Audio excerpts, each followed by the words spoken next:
আসসালামু আলাইকুম ভাই ব্রাদার্স। আজকে আবার নতুন আরেকটা ভিডিও নিয়ে হাজির হলাম। আজকের ভিডিওতে দেখাবো আপনার যদি একটা ডিজিআই নিও ড্রোন থাকে, এই ড্রোনের এয়ারক্রাফটে আরসি অর্থাৎ রিমোট কন্ট্রোলারে এবং ডিজিআই ফ্লাই অ্যাপসে আপনি কোন কোন সেটিংসগুলো করে রাখতে ভুলবেন না, এবং এই ড্রোনটা ব্যবহারের ক্ষেত্রে বিশেষ সতর্ক থাকবেন কি কি বিষয়ে, সেই জিনিসগুলো আজকের ভিডিওতে ডিটেইলস আলোচনা করব। তো ভিডিওটা টেনে দেখেন না, সাথেই থাকেন। আর দয়া করে আমার চ্যানেলটা সাবস্ক্রাইব করে রাখেন। শুরু করছি আজকের ভিডিও। তো আজকের ভিডিও শুরু করতেছি ডিজিআই ফ্লাই অ্যাপ থেকে। এয়ারক্রাফট অন থাকা অবস্থায় অ্যাপটা ওপেন করলাম। কয়েক সেকেন্ড অপেক্ষা করতেই দেখতে পাচ্ছি আমার এয়ারক্রাফটটাকে অ্যাপ ডিটেক্ট করতে পেরেছে। কানেক্টে প্রেস করলাম এবং এই মুহূর্তে আমার এয়ারক্রাফটটি ডিজিআই ফ্লাই অ্যাপের সাথে কানেক্টেড। এই পর্যায়ে গো ফ্লাই দিতে হবে। গো ফ্লাই, এই যে গো ফ্লাই দিলে ক্যামেরা গিম্বলটা ওপেন হবে এবং এয়ারক্রাফটটা ফ্লাই করার জন্য রেডি হবে। ওকে, গো ফ্লাই দিলাম। এই মুহূর্তে আমি আমার ড্রোনের ক্যামেরায় কানেক্টেড হয়ে গেছি। তো এখন আমি দেখাই দিব কিছু এসেনশিয়াল সেটিংস। তো এই যে থ্রি ডটস রয়েছে উপরের ডান দিকে কর্নারে, এই থ্রি ডটসে ক্লিক করলেই আমরা চলে যাব সেটিংসে। এখানে সেফটি ট্যাবে অটো আরটিএস অ্যালটিটিউড, আরটিএস হচ্ছে রিটার্ন টু হোমের শর্ট ফর্ম। এখানে অটো আরটিএস অ্যালটিটিউড আছে হচ্ছে 30 মিটার। দ্যাটস মিন ড্রোনটা যখন আপনি আরটিএস মানে হোম বাটন চাপবেন তখন 30 মিটার উপর দিয়ে সে হোম পয়েন্টে ফেরত আসবে।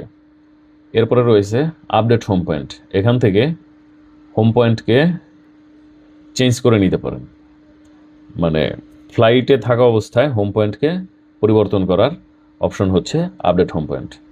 আর এখানে রয়েছে ম্যাক্স অ্যালটিটিউড 120 মিটার, মানে হচ্ছে সে সর্বোচ্চ 120 মিটার উঠবে। ম্যাক্স ডিস্টেন্স মানে কতটুকু দূরত্বে যাবে সেটা নো লিমিট সেট করা আছে, মানে যত দূর তার ক্ষমতা সে তত দূরে যেতে পারবে, কোনো লিমিট সেট করা নাই।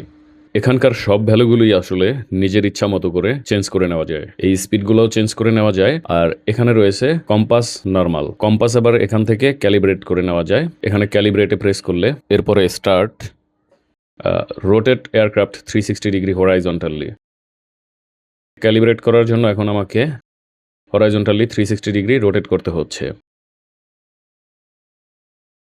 ওকে, এরপর আবার বলছে রোটেট এয়ারক্রাফট 360 ডিগ্রি ভার্টিক্যালি। এখন আবার আমাকে এটাকে ভার্টিক্যালি 360 ডিগ্রি রোটেট করতে হবে। ওকে, ক্যালিব্রেশন সাকসেসফুল। এর ফলে যেটা হলো আমার এয়ারক্রাফটের জিওগ্রাফিক্যাল মেজারমেন্ট আরও অ্যাকুরেট হলো। এখানে রয়েছে ব্যাটারি ইনফো, এখান থেকে ব্যাটারির ইনফরমেশনগুলো দেখে নেওয়া যায়। এরপরে সেফটি ট্যাবে আর তেমন জরুরি কোনো সেটিংস নেই।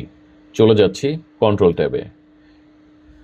তো কন্ট্রোল ট্যাবে এয়ারক্রাফট তার মেজারমেন্টগুলোকে যে ইউনিটে ক্যালকুলেট করবে সেই সেটিংসটা রয়েছে সর্বপ্রথম। তো বাই ডিফল্ট মেট্রিক মিটারে সেট করা রয়েছে, মেট্রিকে কিলোমিটারও সেট করে নেওয়া যায়, এছাড়া ইম্পেরিয়াল ইউনিটসেও সেট করে নেওয়া যায়। এরপরে এখানে রয়েছে ডিসপ্লে জুম, এটা বাই ডিফল্ট স্ট্যান্ডার্ড থাকে, লার্জ টেক্সট করলে লেখাটা কিছুটা বড় হবে। এরপরে এখানে রয়েছে gain and export tuning. Gain and export টিউনিংয়ে গেলে 3টা মুড দেখা যাবে, সিনে, নর্মাল, স্পোর্ট। সিনে মুডে রাখলে সিনেম্যাটিক মুডে ভিডিও রেকর্ড হবে, নর্মাল মুডে রাখলে নর্মাল মুডে ভিডিও রেকর্ড হবে, এবং স্পোর্ট মুডে দিলে স্পোর্ট মুডে ভিডিও রেকর্ড হবে। এবং এই 3টা মুডের সাথে 3 ধরনের স্পিডও সম্পৃক্ত। সিনে মুডে দিলে কি স্পিডে ড্রোনটা মুভমেন্ট করবে সেগুলো এখানে সিরিয়ালি লেখা আছে। ম্যাক্স হরাইজন্টাল স্পিড কী হবে, ম্যাক্স অ্যাসেন্ড স্পিড কী হবে, ম্যাক্স ডিসেন্ড স্পিড কী হবে, ম্যাক্স অ্যাঙ্গুলার ভেলোসিটি কী হবে, এ ধরনের সব কিছুই সিনে মুডে কীরকম হবে। এরকম 3টা মুডে ড্রোনটার মুভমেন্ট স্পিড কী হবে, ফ্লাই স্পিড কী হবে সেটা পার্টিকুলারলি দেওয়া আছে। এর মধ্যে সিনে মুডে হচ্ছে সবচেয়ে স্লোলি ফ্লাই করবে এবং স্পোর্ট মুডে বা এস মুডে সর্বোচ্চ স্পিডে ফ্লাই করবে। এমনিভাবে 3টা মুডেই নিজের মতো করে আবার ইউজার তার মন মতো করে সেট করে নিতে পারবে প্রত্যেকটা স্পিড এবং মুভমেন্ট মেজারমেন্ট, যেমন max ascent speed, max descent speed, max angular velocity, এমনকি ব্রেক সেন্সিটিভিটিও এখান থেকে মন মতো ঠিক করে নেওয়া যায়। ব্রেক সেন্সিটিভিটিটা হচ্ছে ড্রোনের স্পিড যখন আপনি থামিয়ে দিবেন, কোথাও ড্রোনটাকে স্টে করাবেন অথবা সামনের দিকে যাচ্ছিল পিছনের দিকে আনবেন, এই যে ব্রেক হলো কতটুকু সেন্সিটিভলি এই ব্রেকটা হবে সেটাই এখান থেকে সেট করে নেওয়ার অপশন। এরপরে রয়েছে এক্সপো, এটা হচ্ছে কিছু কালার গ্রেডিংয়ের কাজ। এরপরে রয়েছে ম্যাক্স কন্ট্রোল স্পিড টিল্ট, মানে ক্যামেরা গিম্বলটাকে কন্ট্রোল করবেন সেটার স্পিড কতটুকু হবে এখান থেকে ঠিক করে নিতে পারবেন।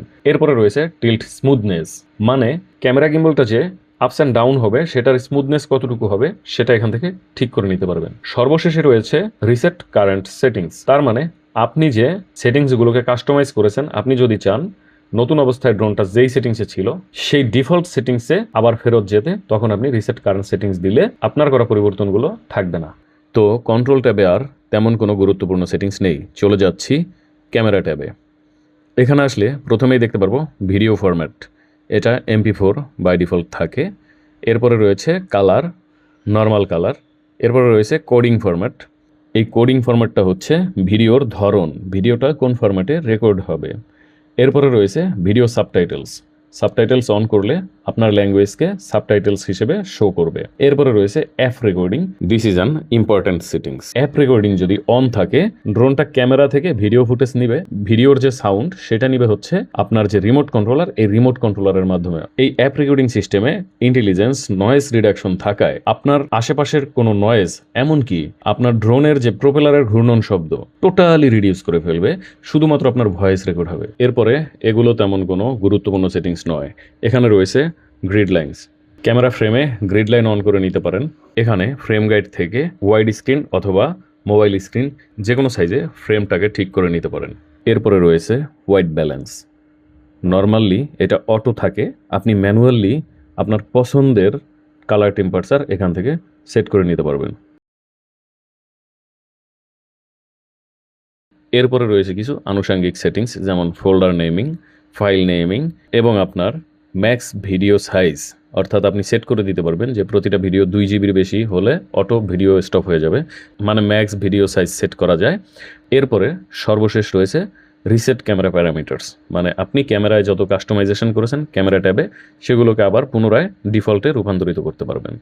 তো এ পর্যায়ে ক্যামেরা ট্যাবে আর তেমন কোনো ইম্পর্টেন্ট সেটিংস নাই, চলে যাচ্ছি ট্রান্সমিশন ট্যাবে। তো ট্রান্সমিশন ট্যাবে live streaming platforms frequency dual band, it will be the best setting.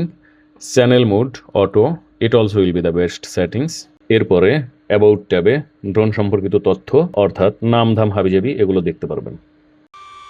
তো এই হচ্ছে DJI নিও ড্রোনটা। এই ড্রোনটা আমি যখন ফ্লাই করব আমার সর্বপ্রথম খেয়াল রাখতে হবে আমার ড্রোনে যে ব্যাটারি, এই ব্যাটারিটার পার্সেন্টেজ বর্তমানে কত।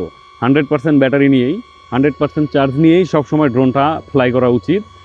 আর আরেকটা জিনিস হচ্ছে, আপনি যদি রিমোট কন্ট্রোল ছাড়া এখন যে অবস্থায় ড্রোনটা উঠছে ফলো মুডে, যদি এইভাবে উড়ান তো সেই ড্রোনটার মুডটা কোনটা সেটা অবশ্যই আপনাকে খেয়াল রাখতে হবে যে ড্রোনটা কোন মুডে ফ্লাই হচ্ছে।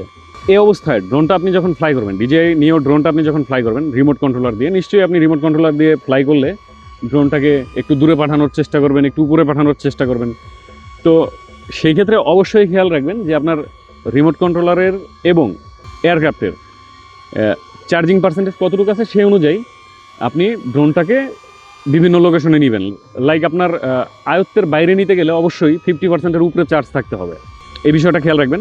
আপনি যদি কোথাও ঘুরতে যান বা কোথাও ভিডিও শ্যুট করতে যান, সেক্ষেত্রে আপনি রিমোট কন্ট্রোলার দিয়ে যদি ফ্লাই করেন, অবশ্যই মনে করে যেইখান থেকে আপনি ভিডিও ফুটেজটা নিতে চান সেই জায়গাটায় যাওয়ার পরে ভিডিও শাটার বাটনটা অন করবেন।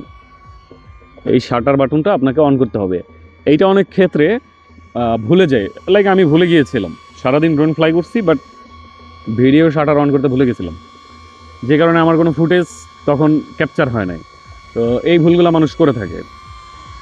আর আরেকটা জিনিস খেয়াল করবেন যে আপনার ড্রোনটা কতটুকু স্পিডে আছে। একটা ট্রিক্স শিখিয়ে দিই, আপনার ড্রোনটা যদি অনেক দূরে চলে গেছে, এখন ওই ড্রোনটাকে আপনি ব্যাক টু হোম করবেন, তো সেই ক্ষেত্রে আপনার সন্দেহ হচ্ছে যে যতটুকু চার্জ আছে তাতে ড্রোনটা ব্যাক টু হোম হবে কি না।